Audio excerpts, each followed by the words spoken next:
All right, welcome back to the JFK Assassination Audit, and we are going over Dealey Plaza witnesses, and this one is going to be Frank Riley. All right, so he gave this at the post office there in Dallas on April 8th to the Warren Commission, 1964. And we're just going to skip over this part and get right to the meat of it. Hold on one second. So he worked for the Union Pacific Railroad, and he was 70 at that time. All right, and we'll start here. Then where did you go? We then we taken a walk up through the overpass right there. Where did you stand on the overpass? Well, we went over to the railing and stood there, and with reference, hold on one second.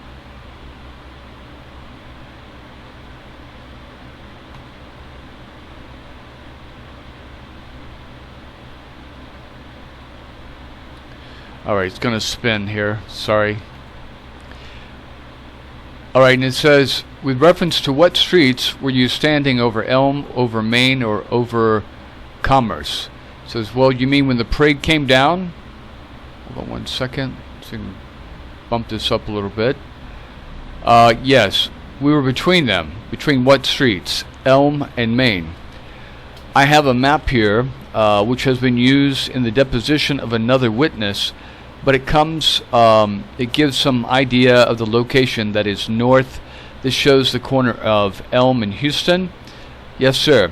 And it shows where Elm turns and goes under the railroad, the overpass. We were between the two. Will you take this pen, and this is Elm, here is Main, make a mark and show me where you were standing. This is the overpass right there? Yes, this is the overpass. We were between these two streets. There was a big banisters up there, and it was about like that, I guess. Will you put your mark there? The witness Riley marked the instrument as requested by Consul Ball. And I will put on that position 7, where you were standing when the motorcade came along. Yes. Who was standing with you? I believe it was Mr. Dodd and Skinny. And what are his initials? Dick Dodd. That's R.C. Dodd, isn't it? I think so. And what is his position at the Union Terminal?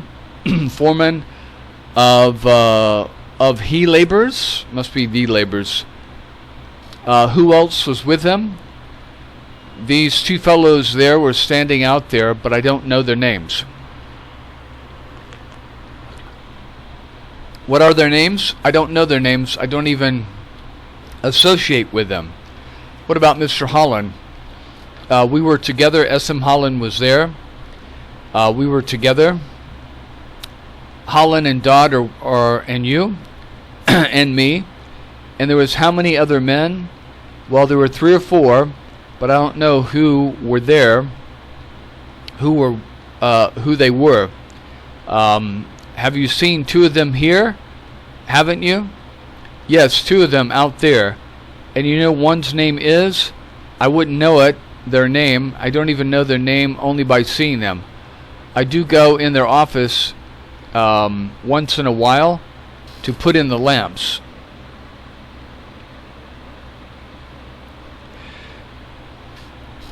Do you know the name Skelton? Isn't there a fellow named Skelton there? No, I don't. And a man named Miller? No. You were all standing about the same location, all right close together.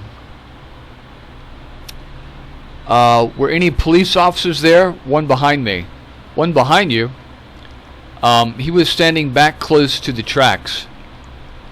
That would be where? About 8 or 10 feet back of us. Were there any police officers on the far side? What do you mean the far side? Up to the side where the tracks are on the west side.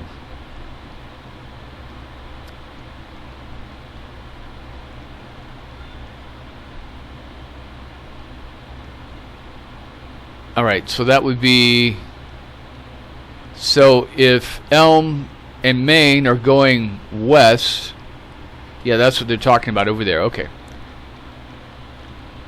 It would be west of where you're standing. You put your mark down and show me where the two police officers were standing as you remember it. Now, this is all the tracks over there. All the tracks along the railroad paths. Yes, these are all the tracks here.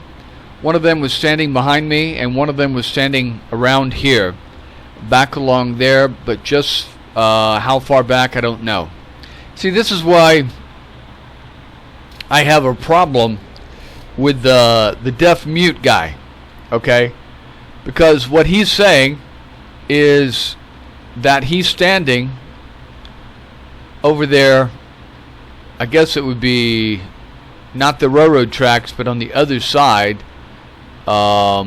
west of whatever the highway number is right there. And he's looking back in that direction. Now, my problem again is, why would you be up there looking back in that direction when you can't see anything, when everything is blocked by the railroad tracks and other bridges?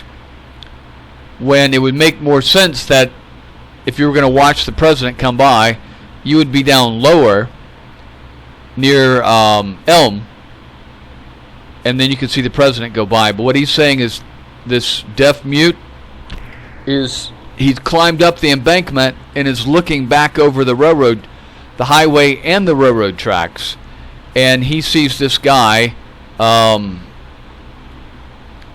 he sees the shooter. The shooter's dressed like a policeman. The shooter walks over to where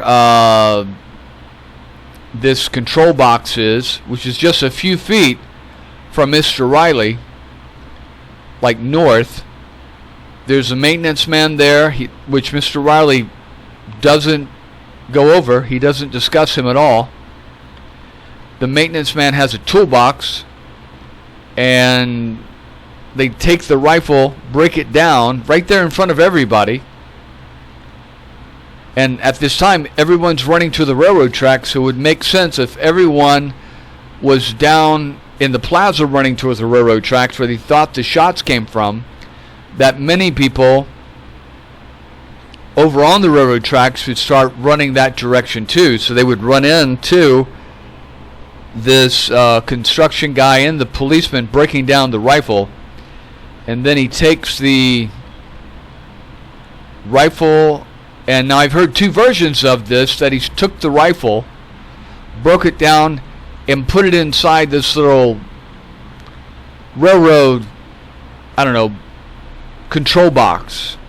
And then I've heard another version where he broke down the rifle, put it inside his toolbox, and then walked slowly away toward him, where there's nowhere to go, because there's the end of the railroad tracks and then there's the highway. So again, that doesn't make any sense either. But anyway, so you have to put all these other stories in perspective of what people are actually there seeing. So I don't think that this deaf-mute guy saw what he saw. But anyway, let's see. Yes, these are all tracks in there. One of them was standing behind me, and one of them was standing back around here, back along here. But just how far back, I don't know.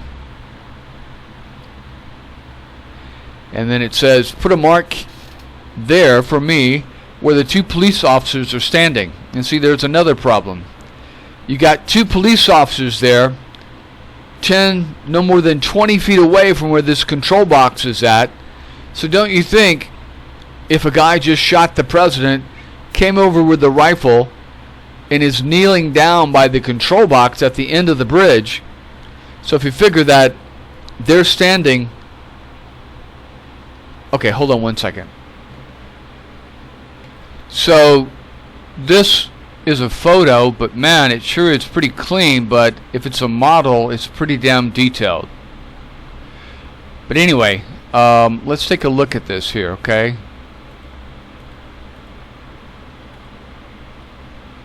Alright.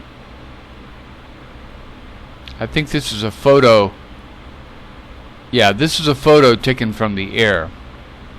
So what he's talking about is that he's standing right here between Main and Elm, okay? So he's standing there. There's a few police officers here behind him, okay?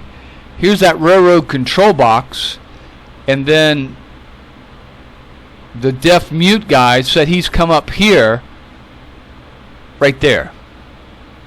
But actually, I think he was even further back on the other side there. Anyway, so he says he's looking across. There's the control box. You see, this is only, if you figure that's 30, 40 feet right there, not very far. So if you have a guy that's standing here and he shoots at the president and then walks this way, stops here, breaks down his rifle, hands it to the construction guy with the hard hat, and he puts it either in the box or in his toolbox. And also, you got to remember, there's a policeman who ran his motorcycle right up here and is looking over the fence within a few seconds. Okay? And then you got two policemen here. I find it very, very difficult to believe that anybody could be breaking down a rifle with 10 people standing up here, a policeman running up here, and two other policemen standing over here. Meanwhile, you got a lot of people running into this yard here. I think the more likely scenario is there's cars parked here. They have an open trunk.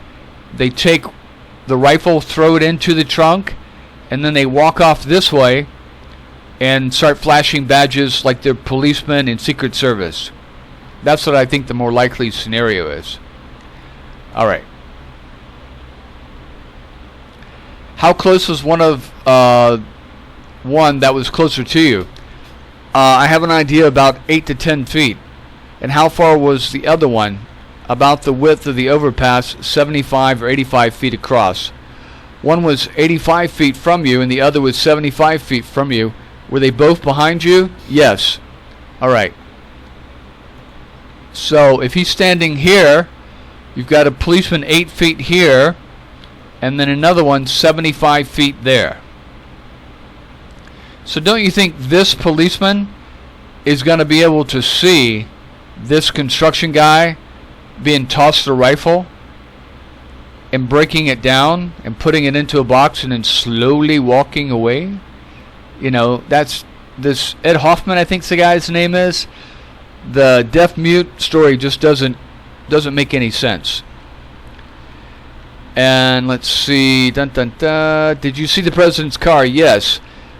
When did you first see it? When it turned off Houston Street and started around onto Elm Street? Yes. Is that the first time that you saw the president's car, when it turned off Houston to Elm Street? Yes. How many people were there on the overpass at that time? Just what I told you. Well, there was Holland and me and Dick Dodd and two other fellows out there and two policemen. That's all I remember seeing out there. So let's see, we got 1, 2, 3, 4, 5, 6, 7. At least 7 people. Did you hear something? Yes. What did you hear? 3 shots. Where do they seem to come from? What direction? It seemed to me like they came from out of the trees. What trees? On the north side of Elm, at the corner up there. On the north side of Elm? On what corner? Well, where all these trees are. You've never been down there? Yes, I've been there. But you tell me. I want you to tell me, because I was going on the record here, and it has to be in writing. Well, it's at the park where all the shrubs are up there, in the north of Elm Street, up the slope. Did you see the pigeons fly? No, I didn't pay no attention to that. So what he's talking about is he's thought that the sound of the shots came from these trees up the slope where this little park is here. Exactly where a lot of other people said.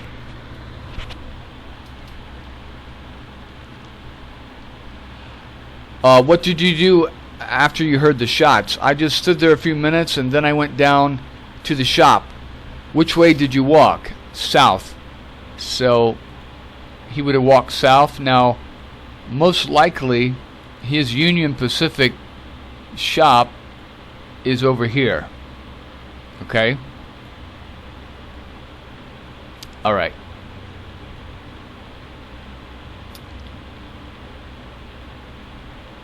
Towards the post office. Your shop is down south of that place. Yes. It's on the other side of the station. Who walked with you? Nobody. You walked alone? Yes. I think that is all, Mr. Riley.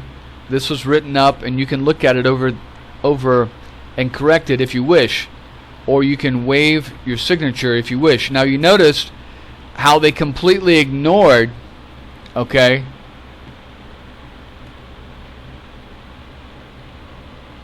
you see how they completely ignored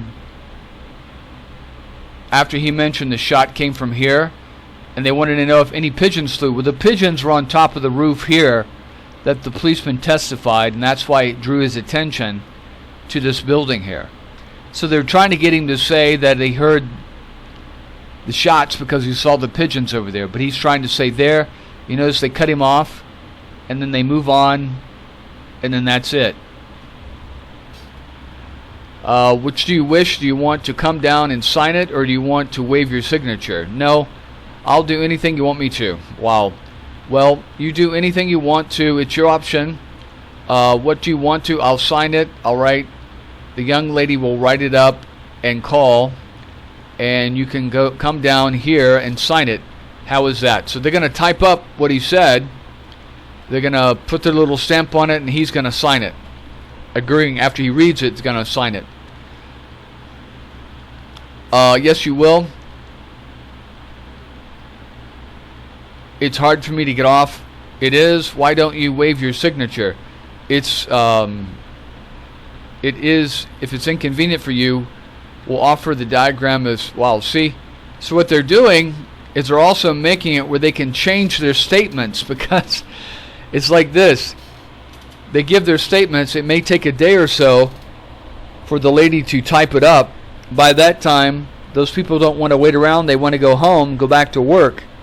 So they've waived the signature part, and they've waived any corrections that the Warren Commission might have made of their statement.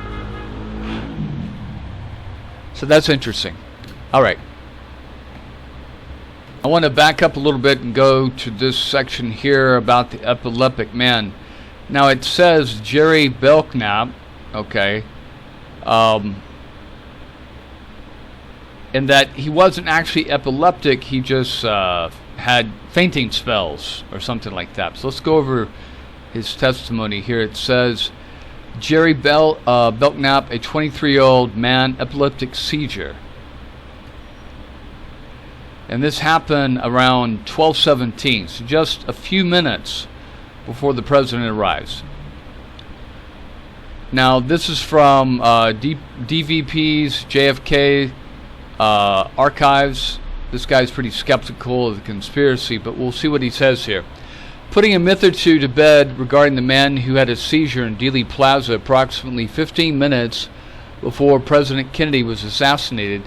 When looking over some of Jim Garrison's absurd comments, made during his 1967 Playboy magazine interview, I took note of this hunk of silliness, which was depicted this way in Oliver Stone's 1991 movie as well. Well, it's not silliness, because all you're doing is going by what Mr. Belknap said happened, with no other testimony to that. Let's look at Jim Garrison's 1967 Playboy interview. All right.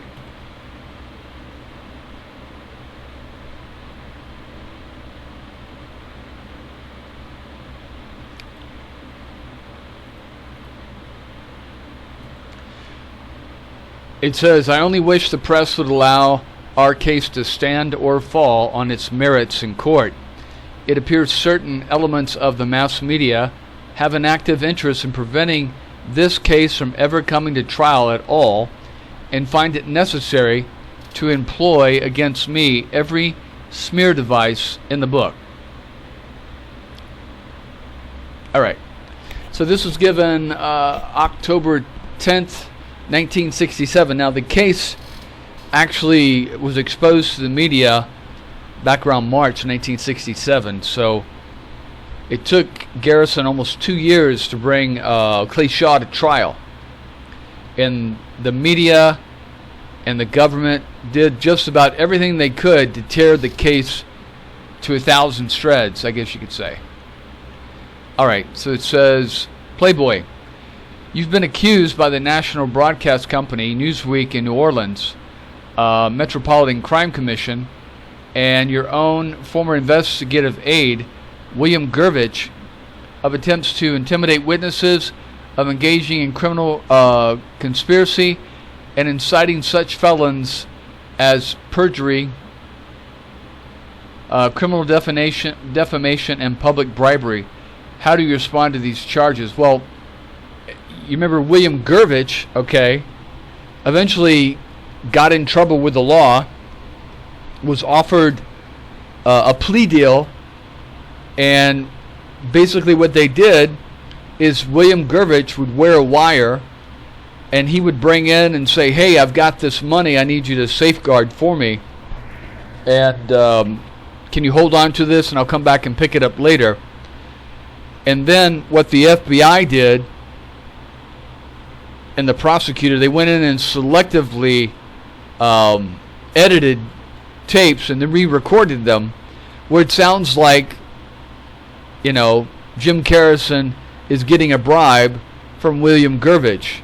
Now, William Gervich admitted later on that it was all set up.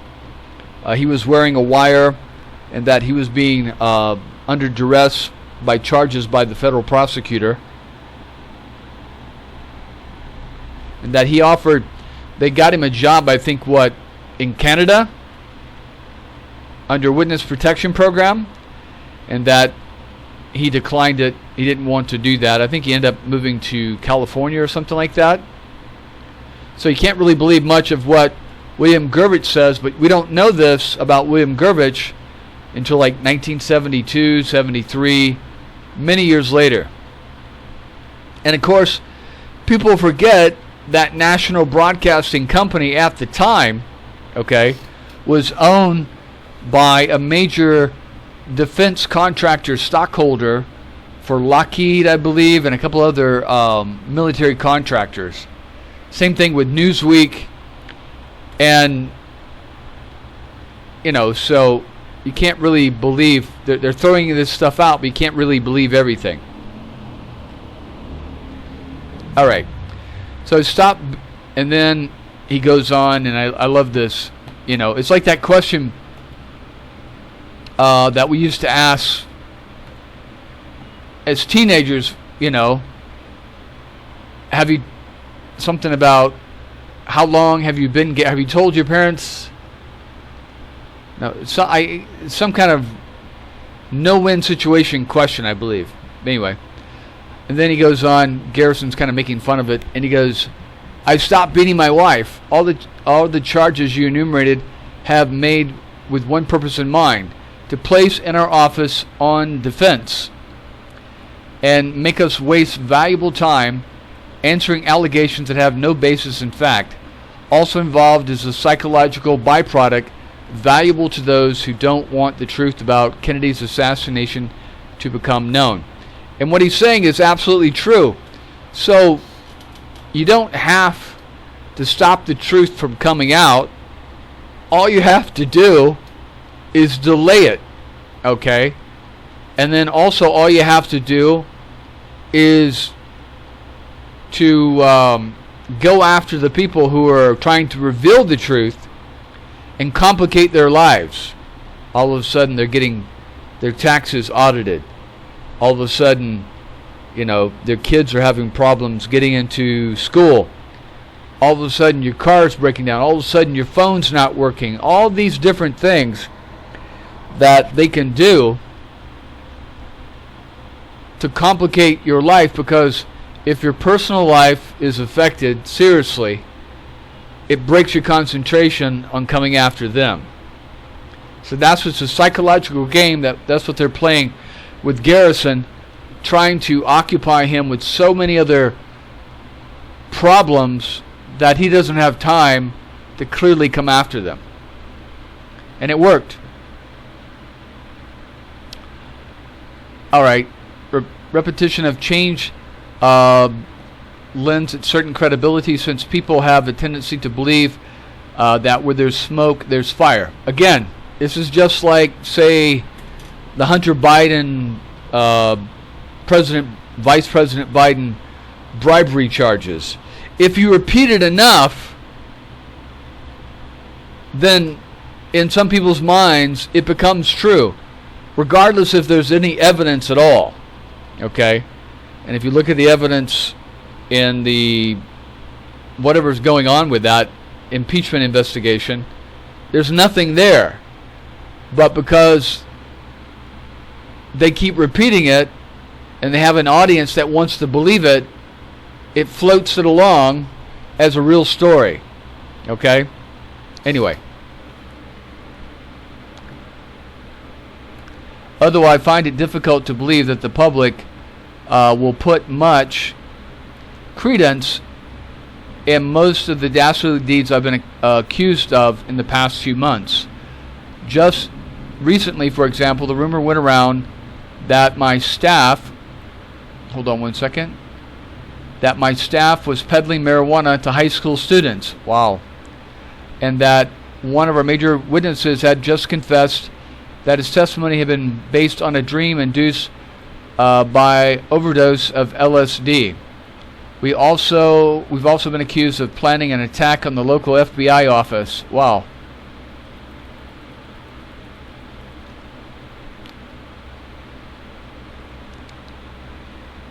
With guns loaded with red pepper. Have stolen money from our investigation files. Good Lord. And have threatened to shoot one witness in the derriere with an exotic gun propelling truth serum darts. No, that would be the CIA doing that. I just hope they never find out about my involvement in the Boston Brinks robbery. I must admit, however, that I'm beginning to worry about the cumulative effect of this propaganda blitzkrieg on potential jurors for the Clay Shaw trial. And again, that's one of the byproducts, is to sway any potential jurors, coming into the Clay Shaw trial jury pool. All right. I don't know how long they can withstand the drumbeat obligato of charges exonerating the defendant and convicting the prosecutor. For months now, the established artillery units have been pounding away at the two themes NBC focused on: that my office uses improper methods with regard to witnesses, and that we don't really have a case against Mr. Shaw. He should never be brought to trial. All right, hold on one second.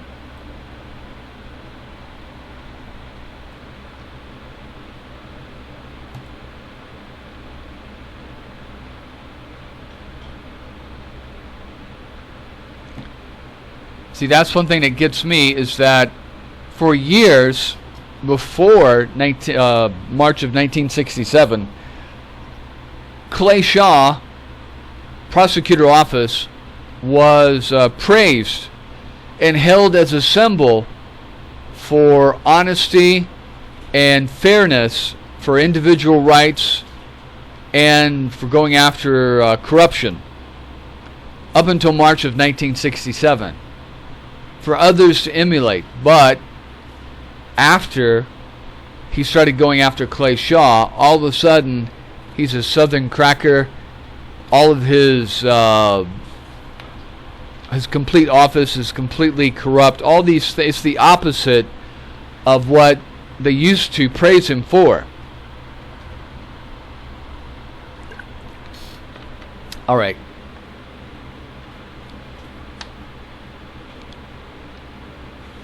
Hold on one second.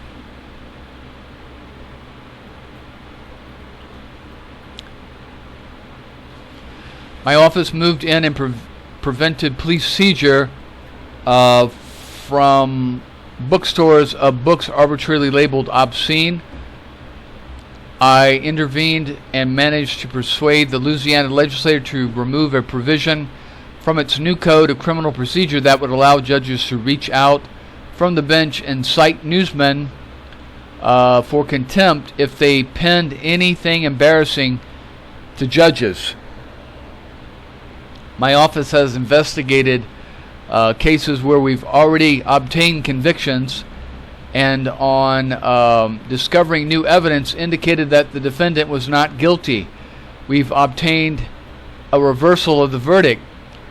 In over 5 years of office, I've never had a single case reversed because of improper methods.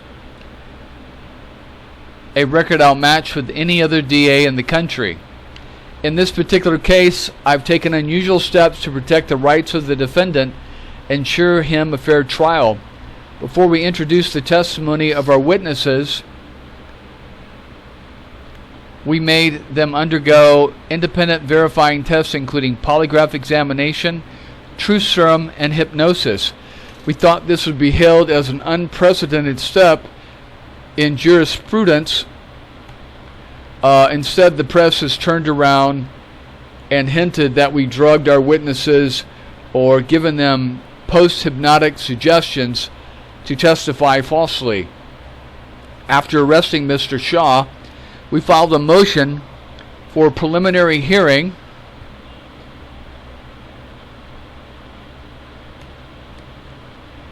a proceeding that essentially operates in the defendant's favor. Such a hearing is generally requested by the defense, and it was virtually unheard of a motion to be filed by the state, which under the law has the right to charge the defendant outright without any evaluation by a judge of pending charges. So what he's talking about is the usually before someone can be charged, the defense can take it before a judge and say, hey, they used improper methods to gain evidence, or they're using evidence that shouldn't be allowed in the court case.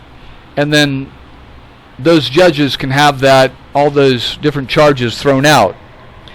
But what Shaw did, what Clay, good Lord,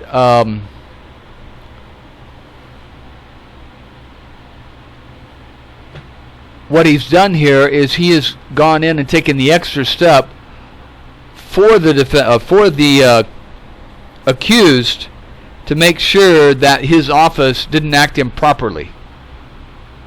Anyway. But I felt that because of the enormity of the accusation, we should lean over backward and give the defendant every chance. A 3-judge panel heard our evidence against Mr. Shaw and his attorney's rebuttals and ordered him indicted for conspiracy to assassinate the president. So, see, when you have a county DA, he's limited, okay, to only crimes that occurred or criminals that committed crimes in his jurisdiction, his county. Okay, so he went after the people that lived in his area that he thought were involved in the crime, which they were. The thing with Shaw is that Shaw didn't plan the crime. Okay, he wasn't the mastermind.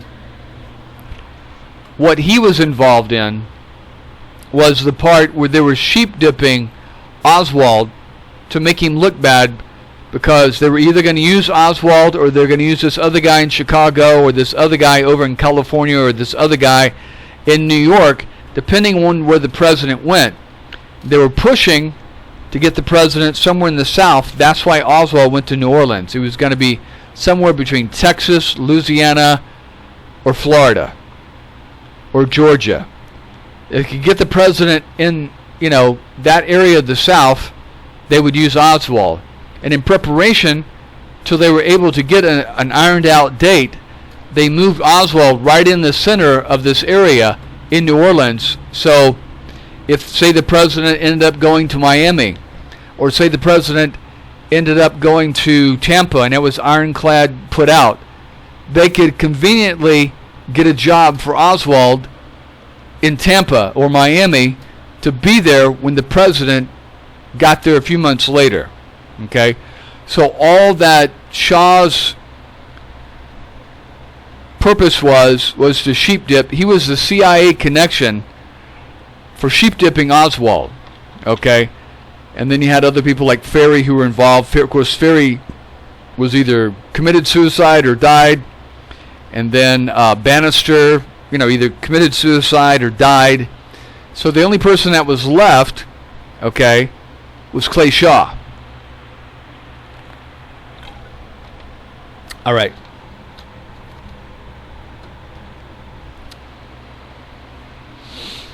Okay, we'll keep going here. Let's see.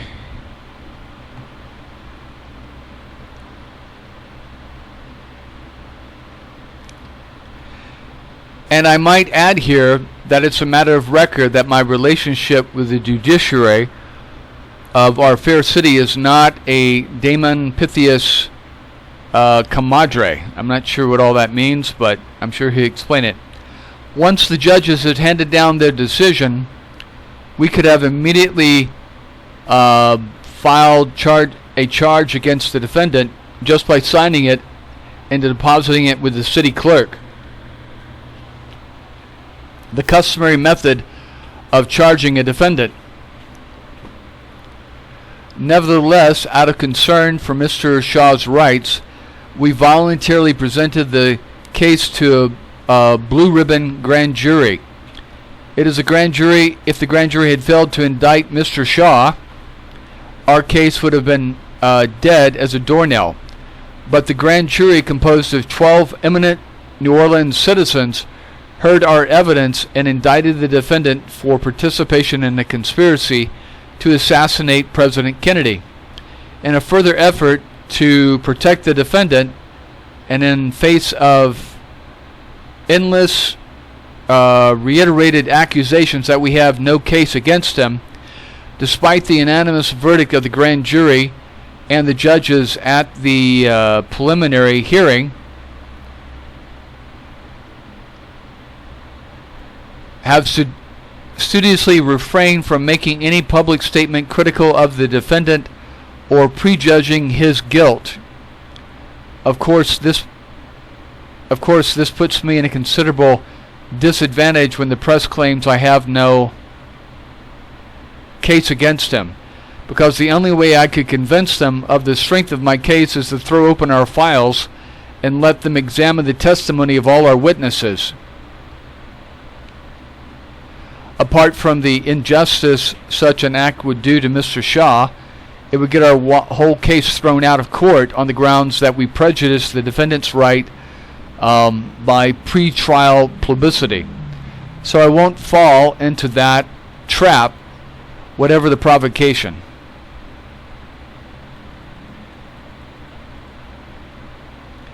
I only wish the press would allow our case to stand or fall on its merits in court.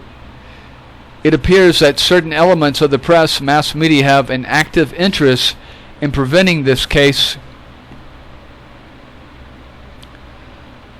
from ever coming to trial at all, and find it necessary to employ against me every smear device in the book.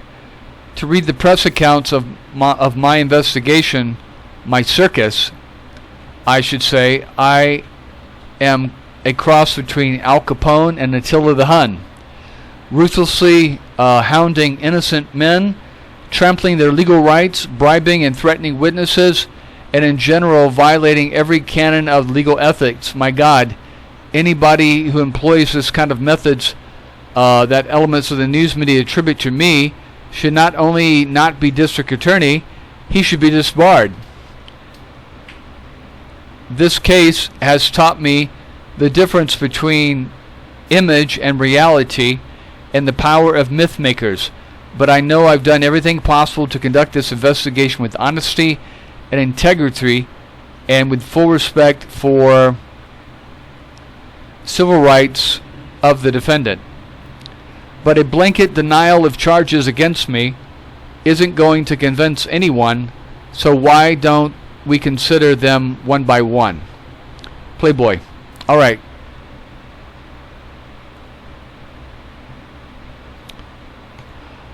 Okay, the May 15th issue of Newsweek charged that 2 of your investigators offered David Ferry's roommate, Alvin Boboff, $3,000 in an airline job if he would help substantiate your charges against Clay Shaw.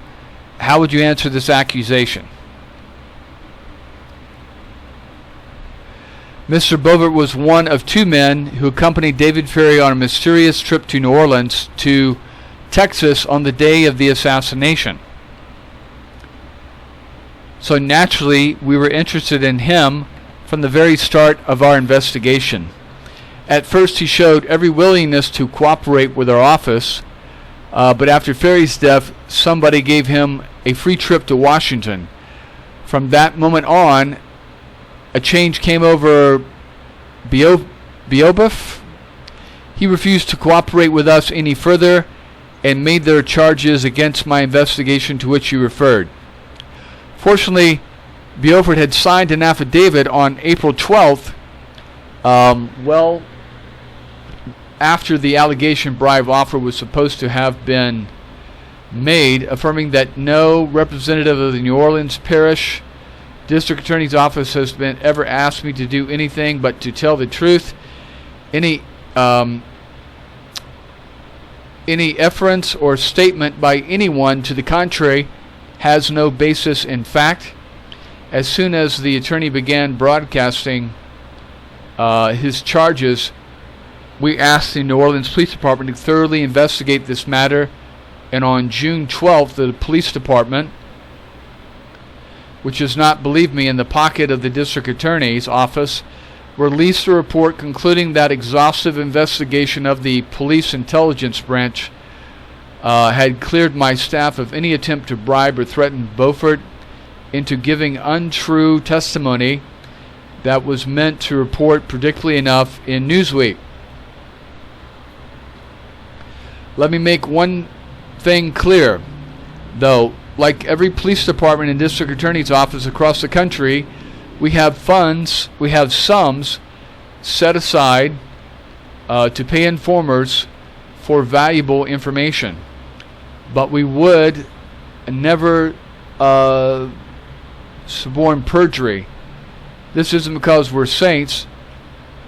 Shortcuts like that could be awfully tempting in a frustrating case, but because we're realistic enough to know that any witness who can be bought by us can also be bought by the other side. So it's rather naive, apart from being ethically objectable, to assume that our investigators travels around the country with bags of money trying to bribe witnesses to lie on the witness stand. So we just don't operate that way.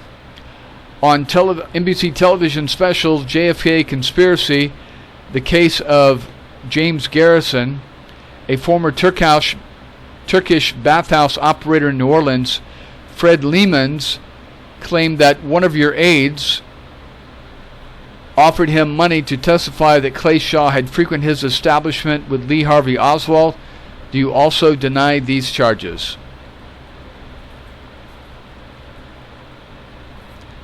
All right. Garrison. And yes, it's a perfect illustration of the point I was just making about how easy it is for the other side to buy witnesses and then charge us with its own misconduct. Mr. Lehmans came to us early in May volunteering testimony to the effect that he had often seen a man named Clay Bertram in his bathhouse, sometimes accompanied by men described as Latins. In a sworn affidavit, Lehman said he had seen a young man called Lee with Bertrand on 4 or 5 occasions. A man who fits the description of Lee Harvey Oswald. Lehman's also identified the Clay Bertrand who had frequented his establishment as Clay Shaw. Now, this was an important testimony, and initially we were impressed by Mr. Lehman's, but then we started receiving calls from him demanding money. Yeah, remember that. He was trying to open another shop or something, and he wanted to get money for the shop or approvals for permits for the shop. And when the district attorney said that he couldn't help him on that, that's when he went to Newsweek. Anyway, well, I've told you our policy on this, and the answer was a flat no. He was quiet for a while, and then he called and asked if we could approve if he sold this story to the magazine, since he badly needed money. We refused to give him such approval. Apparently, the National Broadcast Company was able to establish a warmer relationship with Mr. Lehman's. In any case, he now says that he didn't really lie to us. He just told us what he thought we wanted to hear. I'm sure he was equally cooperative with NBC, although he is beginning to spread his favors around. When a reporter asked him for more information about the broadcast, Lehman's refused, explaining that he was saving himself for the Associate Press. Since I want to make something out of this, I would like to make one personal remark about Mr. Lehman's.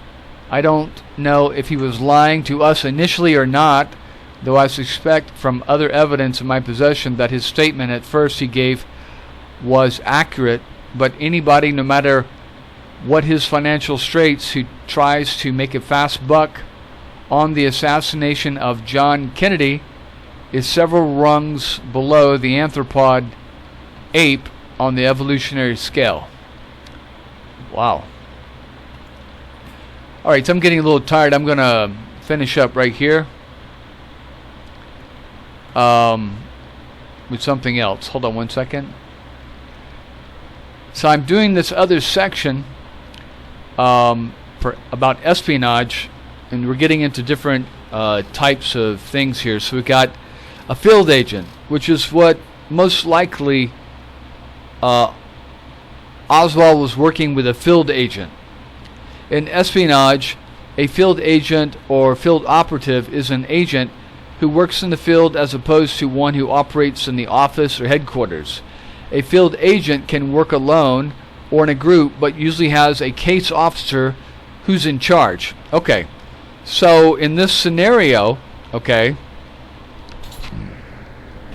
what you're going to have is you're going to have a CIA or an FBI field agent in New Orleans, someone who's going out, meeting with Shaw, meeting with Oswald. Okay, now Shaw is not a field agent, he's just a contractor. Okay, he's sort of like a field agent on contract, but isn't getting a paycheck from the government. He's not getting retirement and shit like that. A field agent is getting a paycheck from the government, and he's getting retirement. There's kind of a difference there. One's a contractor, one's a paid agent of the government. And then, under these contractors, like Shaw, he's going to have people that he's handling. Okay, so he's like a contract handler for this field agent. Okay, this way that they have deniability. That this field agent can get things done through Shaw, and he has deniability that no, the CIA, no, the FBI is not involved with handling with Oswald. All right. Field agents can be undercover, and travel using fake passports. They may be under the name of a front organization or a shell corporation. Field agents are often present in fiction, though their duties and actions can be quite different in reality.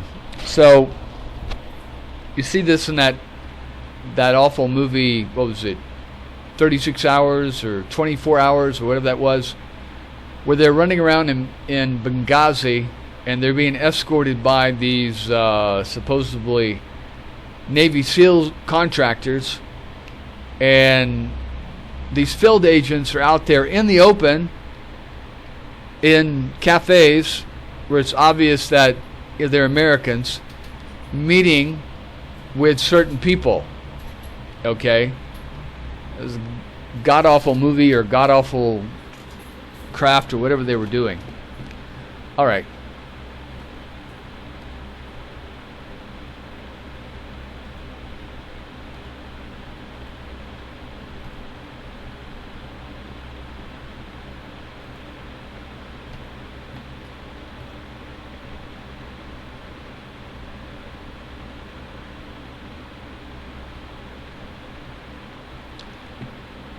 Okay.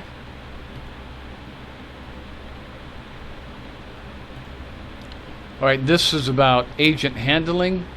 An intelligent organization, agent handling is the management of so-called agents, called secret agents or spies in common parlance. Principal agents and agent networks called assets by intelligence officers, typically known as case officers. So we've all seen this, okay? You've got 007, and then you've got M, okay? Or a lot of these spy books it's called Mother. The reason they call it Mother because Mother protects the agents. That person acts as a mother, keeping track of the agents, make sure the agents are supplied, make sure they're getting the money they're supposed to be getting, make sure they're getting the information they're supposed to be getting. So you'll see in a lot of spy books they'll refer to M, the control agent, the handling agent, as M or Mother. Okay? And human intelligence, a primary. So in the case of, say, like Oswald and Shaw, you're going to have someone who's probably in D.C. that's handling the Oswald file. And I would actually say there's either someone in D.C. in the CIA in Langley, or, Maurice Bishop is actually the field agent. And then there's someone above him that's handling the other pieces of the puzzle. Okay? And then, of course, you've got the scenario below that. You've got an agent in New Orleans that's dealing with Shaw, passing on money, passing on information, picking up intelligence, picking up photos, picking up information. And then Shaw is running Ferry, and Ferry is in Bannister, and Bannister and Ferry are running Oswald. All right. So agents can either infiltrate the target or be recruited in place. Case agents are professionally trained employees of intelligence organizations that manage human agents and human agent networks. Intelligence that derives from such human sources is known by the abbreviation HUMIT. Sometimes agents handling is done indirectly through principal agents that serve as proxies for case officers. So that's what I'm talking about there. So you've got the agent handler in D.C., you've got a case officer through Bishop, and then, or maybe someone in New Orleans, and then they're dealing with Shaw. It's not uncommon, for example, a case officer to manage a number of principal agents who in turn handle agent networks which are primarily organized in a cellular fashion. So what that means is you could have, say, an agent, a CIA or an FBI agent, out of a field office in New Orleans. He may be meeting with Shah and letting him know certain information. He also may be meeting with Bannister and letting him know certain information. He also may be meeting with other Cubans and letting them know certain information, and they may not have any idea about the other cells, okay? And then you have the same thing going on around the country. So the agent who's in New Orleans may not know about an operation that's going on in Miami or an operation that's going on in Dallas. You want to have that compartmentalized where the least amount of people know things, okay? In such a case, the principal agent can serve as a cutout for the case officer, buffering him or her from a direct contact with the agent network. And again, we saw this with Oswald's phone call when he got arrested. Now, he tried to make this mysterious call to this guy in North Carolina who had been a former intelligence officer in the military. Okay? And this guy probably had no idea what Oswald was up to. But Oswald was told that, hey, if you get into trouble, call this guy, and this guy will know to call me. And then this guy in North Carolina has no idea what Oswald's up to. All he's doing is passing on information. This guy, Oswald, has tried to call you. Boom. Using a principal agent as a cutout and ensuring that the human agent network is organized in a cellular fashion can provide some protection for other agents in the network, as well as to the principal agent or the case officer if an agent in that network is compromised. So there you go. That's exactly the same scenario. So when Oswald met with Maurice Bishop, he could have said, hey, I'm going to be in Mexico City from now on.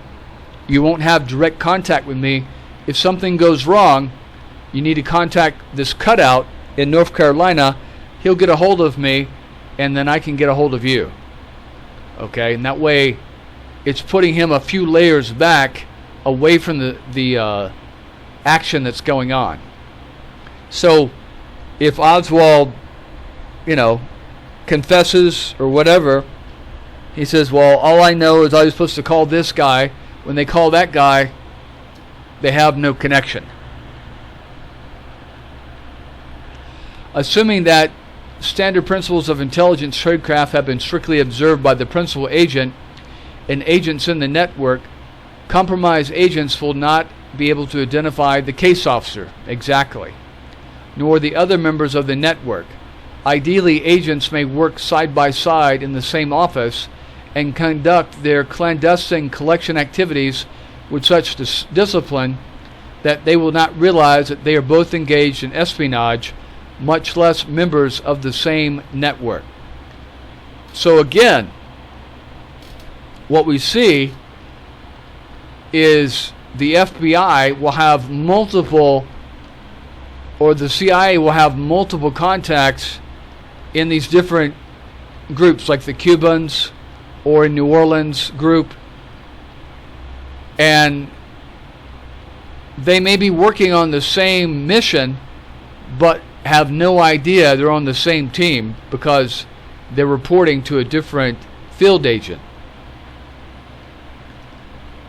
Alright, so I'm going to stop right there. I'm getting a little tired, and we will continue next time. Alright, take care.